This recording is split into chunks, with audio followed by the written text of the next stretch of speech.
Ndoti Angochihwa here kana kuti ndotanga nekuti Mai Chihwa andichazive manje. Because kana makadaiwoka zvinhu zvatochinja. Makasimba here Angochihwa / Mai Chihwa? Makaita. It's up to you uncle kuti muri kufunga kuda zvipi because mafans acho some they prefer Chihwa, but I've seen kuti I think maybe 95% or 98% now they prefer maikuru than Chihwa. Because even pa content tikanoita content kanopfeka zvechirume you would find vanhu vanonga vatoti aiwa dress riripi mabra ripi koweji ripi, things like that. So you would find kuti most of the people now they go for maikuru. So I think it will be good for you. Like but izvozvi zvaune zvandakapfeka ndiri chaizvo I'm original. So apaipai mune muri fake? Aiwa ndiri fake.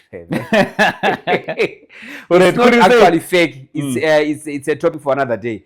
I won't be fake. Regaenda nekumhoresa. Because takutochimhanya ka. Ngachirumbe. Makasimba here maikuru? Isusu tinotamba. Makaitawo nangu. Titsika kwaMutare. Tatirege tuyozokuonai because muri kuona kuti kudi gore rakunopera. Chokwadi. Hazvina kunaka kuti tizoonana next year musina kuuya futi panapa TV. Is true. Chekutanga ndoda kutendaika nekutipawo mukana wekuti tikuonei on your busy schedule. Kuti munge muri munombokurukura nemafans enyu vari nowanikwa vamwe vachona TV. Chekutanga ndoziva kuti mubvunzo maujaira munobvunzwa ndewe interview but yedu iconversation. Pachekutanga renyu riri pachitupa imi maikuru imi munombonzani uyezve makazvarwa gore ripi mukakurira kupi? Right. Inini ndinonzi Taurai Mudoringisa.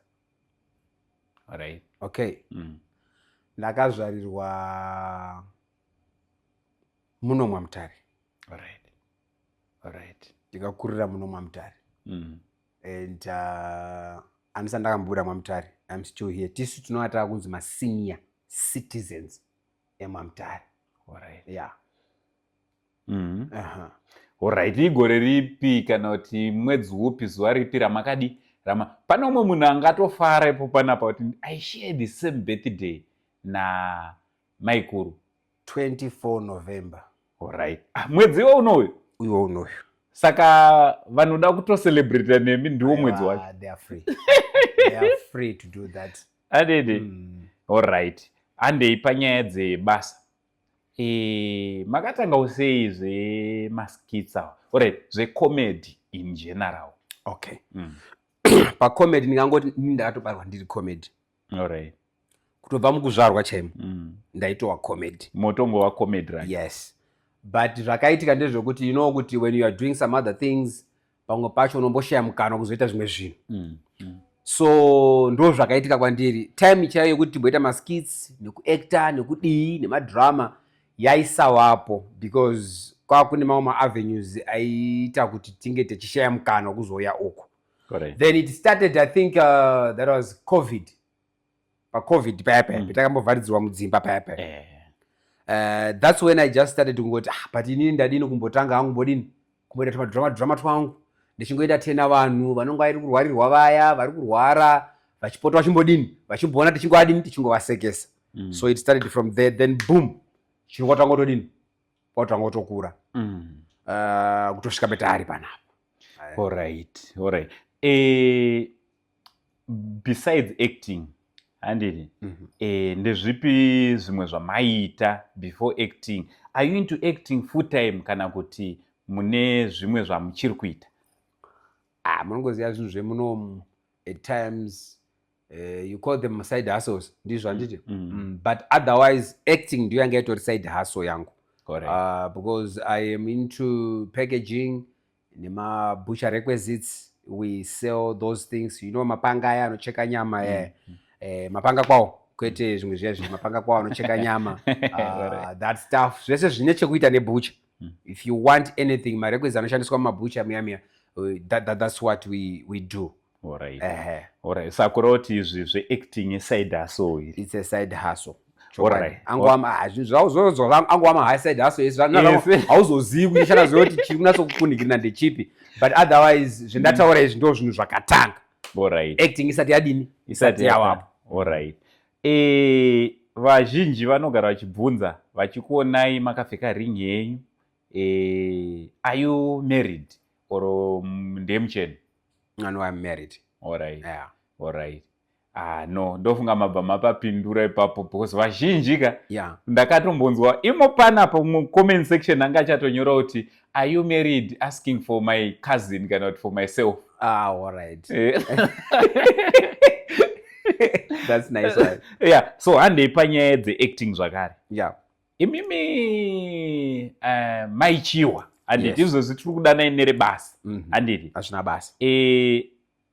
zvekupfeka madress izvi handiti zve-cross dressing, vamwe ndiri kunzwa vachiti cross dressing kuroti munhu izvezvi makapfeka semunhurume but kana zvakubatai munobva mapfeka dress nemapulling socks pamwe pachona nemagogo nemabra. zvakauya sei, makazvitanga sei uye pamakazvitanga zvaigamuchirwa sei? You know, at times ukaita chinhu chiri kukusunda from within, let me just go kuti zvakatanga sei. Kutanga kwezvakaita, I was just sitting, then I thought of kuti because I normally, you say you advocate for ndizvo handiti, when kumirira zvekuti ndinomiririra vanhu vanasikana, the child, boy whatever, girl whatever. So normally ndine kakumiririra kandinoita the ladies, the women. So ndakagara ndine pendakaona kuti you know kuti inini as a man zvandakaita izvi ndikaenda pane mukadzi ndikati maitire muri kuita aya haanyatsi kuita. At times mukadzi anogona ari a bit defensive. Same with the men. Mukadzi akauyawo kuna baba achida kuti apati maitire maita baba ndiwe here, you would find kuti a man will be more of defensive. Zviya zvekuti aiwa zviri mukadzi hapana chaunodini chaunoziya. Same with the ladies, they also do the same. So I thought kuti if I could like get into a dress, zvinogona kundibatsira, and zvakabva zvandibatsira. Because when I come now to women, whether it's a teaching, whether chero zvendoda kutoya kuti nditaure ndichitaura kumadzimai, vane kakuzvigashira kevanoita so vatova nekame kakufila kuti it's being said by one of us. I don't know zvinova zvako adini, but vane kakutonzwisisa so kuti ndimaikuru ari kutaura, and achitoti ndimaikuru acho they will actually forget kuti behind maikuru there is a man. Vanobva vatonzwa kugadzikana kuti that's a teaching, ndikanga ndatotaura chinhu zvino ndataura. So they would invite me even kumatea whatever, kuya kwanoenda kumabedroom chichi totosvikayo kana zvatondibata kana zvandibata zvinenge zvatondibata, I will start teaching like maikuru zveshuwa. I will start talking like a woman, and they would love it. So I think this is how it started, and Trongot Ebenezer now, this is where it is now. Muchizvitanga I understand that you are married, you have got a family. Yeah. You have got my relatives. Muchizvitanga muchitanga kuposta. Ndoda kutanga madam, your spouse, your kids, your siblings, your wife, hama dzavo, your in-laws. Zvakagamuchirika sei kuti matwa maikuru apa ndimuri kutarisirwa kunzi ndimi baba? All right. No, the thing is, actually ndichitoti zvitanga I never put that in my mind. Zvokutomboswera kuisa mupfungwa mangu kuti Uncle Saint achati kudii, John achati kudii, handisina basa nazvo. Up to now I don't even care about that. Because chikuru chiri mandiri ngechekuti I just need to deliver and push whatever I need to push through that dress.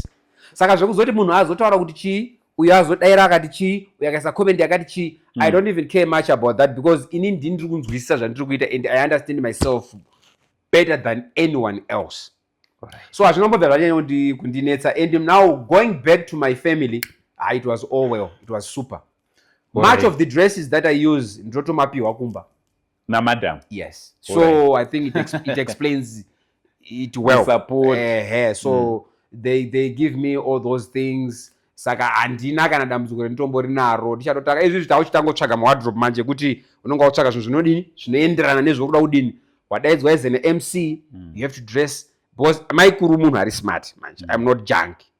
Maikuru ndofunga munhu aziya she's an old smart lady. So I always need to present vakadzi zvakanaka because at one point in Harare we were doing this other advert. Pane mukadzi akauya zvikazi, but why is it that imi munozongopfeka zvinhu zvakaita kunga madhende muri kuti era akadzi atigoni kuchena. Alright. So I just took it from there ndikangoti no, of course, all right. Saka some other ladies vanokwanisa kufunga kuti isusu tinachipfeka madhende aya for the comic. Ningirikiri kuti pachicomedian ukapfeka zvinhu zvakaita sidhende zvinonyatsokubuda. Anditi. But then kana paitawo vamwe manje vakufunga kuti kana makapfeka madhende maunga muri kuti shora. I just took it, ndakazvinzwisa pakatozvibvunza. Then I started now perfecting my dressing. I can be like an old woman, but kari kambuya kamwe kaya kakadini kane tuntu kwako kari smart maiziya imwe. So that's how I have taken it. All right. Tichidzoka kuruzhinji rweZimbabwe, makagamuchirwa sei mazuva ekutanga? Also kunzoko kune belief, a very strong belief, yekuti varume vanopfeka zvemadresses mukati mavo zveungochani zvinenge zviritorimo. Okay. Munozvigamuchirawo sei tichitarisa kuti imimi munotorova basa makadaro? And then kune varume vanototi izvo hazvisirizvo, kana nevamwe vakadzi vanototi aiwa murume hafani kuita cross dressing. All right. Right. I think chekutanga imimi masvika panapa nditi tagara tinoonana tinoziyana. Makanditarisa muri kuona mukadzi here? When you are looking at me, are you seeing a woman? Idzo ndebvu idzo. Aiwa, besides ndebvu tombondadzishevha. Are you seeing a woman? Zvokuti mungasununguka here kunyatso kuti ndakuendesa mukadzi wangu kumba kwamaikuru Mai Chihwa because hapana zvaangaita, motomusiya tiri tega, mwatosvika padeni mobva matoti ndakutosiya mukadzi wangu panapa. I think everything is super because ndimaikuru anopfeka dress achiactor. Will you do that? Zvinonetsa. Yeah. So kana kuine vamwe vanonga vachinetseka tinokwanisa kungovape mukana wekungodaro. Zvinoita nditi tokwanisa kuvape mukana wekumboti kana paine anonga achikunetsai munongoti aiwa Chihwa ndinowaziya kwaanogara kwaMutare. And kana if they are married you can just bring mukadzi wavo. Oya wachimusiya then wachizomutora maybe after 2 days. But otherwise that issue kunenge kuri kungotadza kukasika kunyatso kunzwisisa. These dresses they are for acting. Drama. Inozi comedy. Okay. Like I said paya kuti ndandititsvaka kudekwedza ndibudise zvandinodini kuti ndoda kubudisa. So ndikasaita dressing iyoyo hazvibudi. It won't come out nicely. Sezvo ndandiri kudini ndiri kutarisira inini. Otherwise that's the main thing. But otherwise vanotaura vaya hawo I don't even care kuti vazoti chii kana kuti chii because some they may come vachitaura. Recently pane umwe aitombotaura achitaura achiti no even the Bible. Saka ndakazotongobvunza ndichoti could you please help me neverse iri muBible yakataura kuti kana munhu ari kuda kuacta anofanira kupfeka hembe dzakadai nedzakadai nedzakadai. When I mean that dress it's just like a worksuit. Iworksuit rekubasa kwenyu imini ndiro worksuit rekubasa kwangu inini.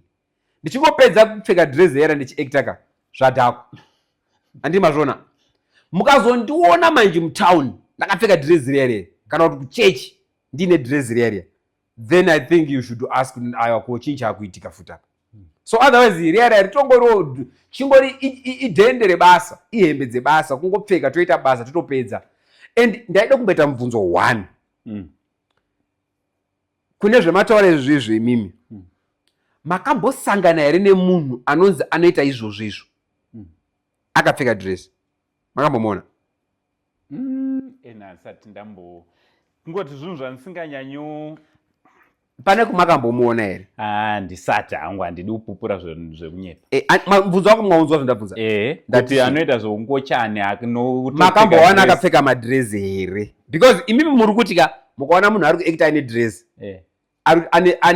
ane kakunga kufunga kuti maybe anoda kuita zvechingochani. Saka ndiri kuchibvunza kuti saka vanozviita vacho makambowaona wakapfeka madresses here? Ameno maybe mungandibatsira ipapa. Because if someone is attacking munhu because apfeka dress raari kuacta, zvinofanira kunga zvichireva kuti at the background ukoko ndofunga vanhu vanoita zvinhu izvozvo vese vanonga itofamba muti vakapfeka madress. Saka kana vasingafamba vakapfeka madress, why are you saying munhu akanga apfeka dress achiacta ari kuita kunga zvechingochani? Why? I don't know. Imi munopinda mwakawanda, maybe mungatotibatsirawo kuti zvinenge zvichifamba sei, because I don't really understand it, where it is coming from and why they do think that. But otherwise, much of our followers, I think 99.9, they understand me well. Alright. Tiri kuti kune umwe mwana handiti, kune mwana umwe wechikomana murito role model yake, especially anotofarira zveacting and zve-cross dressing anotozvidawo, right? But then vabereki vake vari kuti izvi zvazviko izvi. Mungadawo kutiwo kudii kune vabereki pamwe nenharaunda ikaona mwana achifarira zvekuacta but anoda kuacta ari sisi dori, iye ari mukomana, kana kuti anoda kutoacta ari mukoma Jimmy, iye iro riri baby.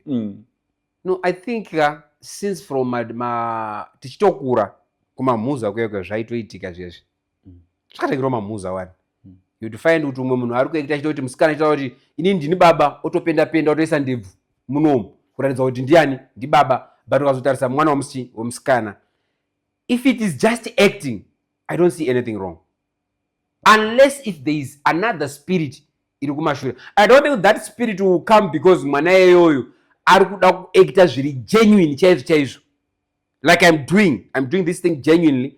Then even if it is a young boy aruda kuita chinhu chaaruda kuita, I know futi mufungo wendinawo kuti if I could do it this way zvinogona kubuda zviri right. I don't think there is anything wrong. Plus, why is it that isusu munomu ndo metinokwanisa kungotaura nyaya idzodzidzi, but the same people vanotinongedza kuti wazopfeka dress wechiacta why, they are the same people who support those Americans. When it is done in America, it's super okay. When it's done here now, it's a problem. I don't know. I'm a Christian and I understand the Bible. And when I'm doing zvandiri kuita, ndiri kuziya zvandiri kuita. I know what I'm doing. That's why muchiona ndakuudza pese kuti I don't even care, andina basa nazvo, because I know myself and I know what I'm doing. So zvimwe zvese saka imimi main reason yenyu ndeyekuti muda kuti message yamuri kuda kuti isvike kuvanhu igamuchirike and isvike nenzira inogamuchirika. That's it. That is true and it is working. I'm not trying it. It is actually working 100%. It's working. Imi munoacta nevanhu vakasiyana siyana. Yebo. The likes of ana Saka, the likes of ana Hazvi, munoacta, not only ivavo, nevamwe munonosangana nawo kuHarare, munocollaborata zvakanyanya. Mukushanda wamunoita, hamuna here mweya wegodo wamunosangana nawo kubva kune vamwe, nekuti mukushanda toziva kuti zvoni vamwe vanogona kungoitirana godo kana jealous rekuti uyu anogona zvake zviri kuita sezviri kusumuka kana kuti hazvisi. For instance, of recent takaona chikomana comic elder achipiwa motikari naHis Excellency the President of Zimbabwe Dr. Idi Mnangagwa Raptor, abva apiwa zvakare 150k yekuti atenge imba. Zvinhu zvakaita seizvozvo izvi hazvisi zviri kusimudza mweya wegodo here mukati mevanoita vanoacta? I think unonga wagara wakangodaro. Why would I be jealous? I was so happy ndichitozwa kuti comic mpana apo wachinyi apo wajagwa apo wamari yotenga chinyi yotenga imba. That was beautiful. At least we will know kuti vakuruka they are also watching these things. Vari kutodini vari kutozviona because his excellency kana achizosvika pakuti paimupana mota kutaura kuti akatozviona kuti zviri kuitwa napana zviri kudini zviri kutofaya kuti zviri kutonakidza nditi mazvibata. So it is actually nice for us muindustry kuti tikaona vakuru venyika vari kuappreciate like zvakaitika zviya vese maministers ese akanga ari kuita zvavanga kuita paya kuti zvifambe zvakanaka. We appreciate that. We say thank you very much because izvozvi tikatopinda muHarare tautoziva kuti comic elder is now a landlord. Tomufonera tiri kuno kuti comic we are coming to Harare to shoot. Toda room yekurara. Haarambizvi because ane achiwisisa kuti ndovamwe vangu. Tisamwe hake. But then from your question, godo ragara ririko. But unfortunately arifambi rakaiswa pahuma. But godo ragara rinorichi rinenge ririko. But tiri kuti vanonga ine godo asi vakadaro. Nchendero inodisa nokunakirwa nenyaya yegodo ndechekuti godo rinouraya mwene waro. Mabanzwisisa? Godo rinouraya mwene. Muridzi wegodo ndiye unofa. Imi mukanditire godo inini. At times anditombozvioni. But imi mnamutori pamawani. Tosokwana kuti ango waenda kuchipatara, vangokolapsa arudzi BP yashuta. Papacho BP yegodo. But inini handitombozviona and I'm not even feeling it. Saka you see kuti I don't even care. Godo zvesho haritoriko.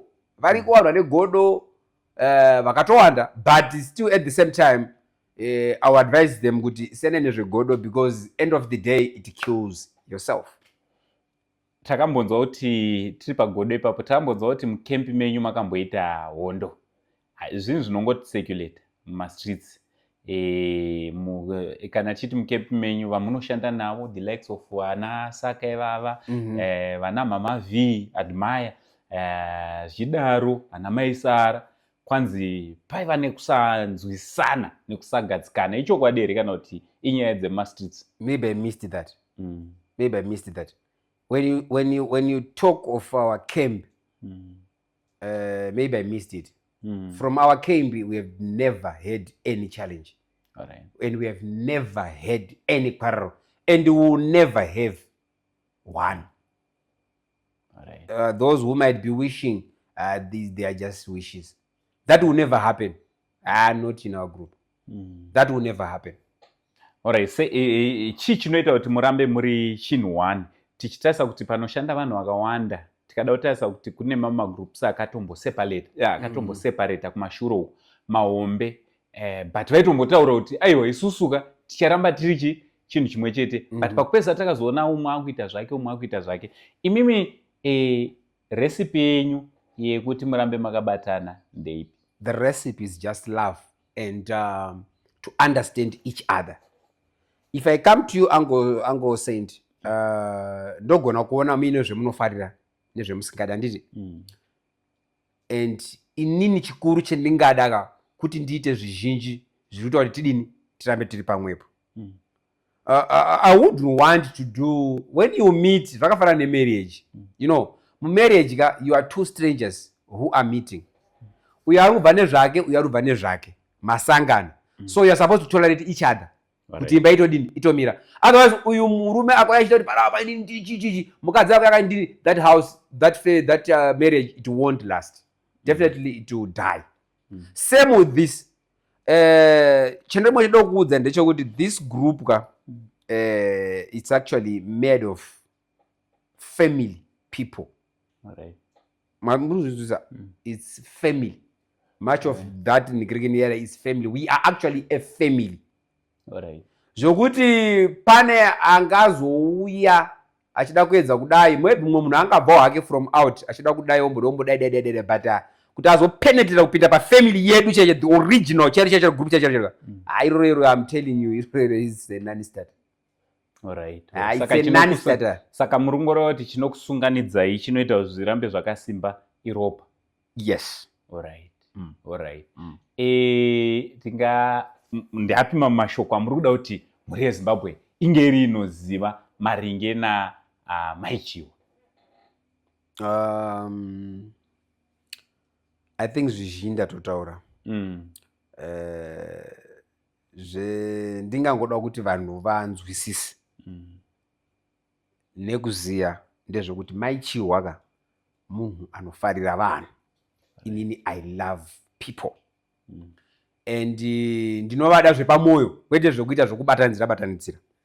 So ndingangoda kungoti in conclusion, mukaonawo mukana, pamunoona mukana paya pamunochiona maskits edu, wanaiwo mukana wekuti muende pana panyozi paya ni Chihwa Chegu ne comics pakanzi paya follow, then you click the follow button.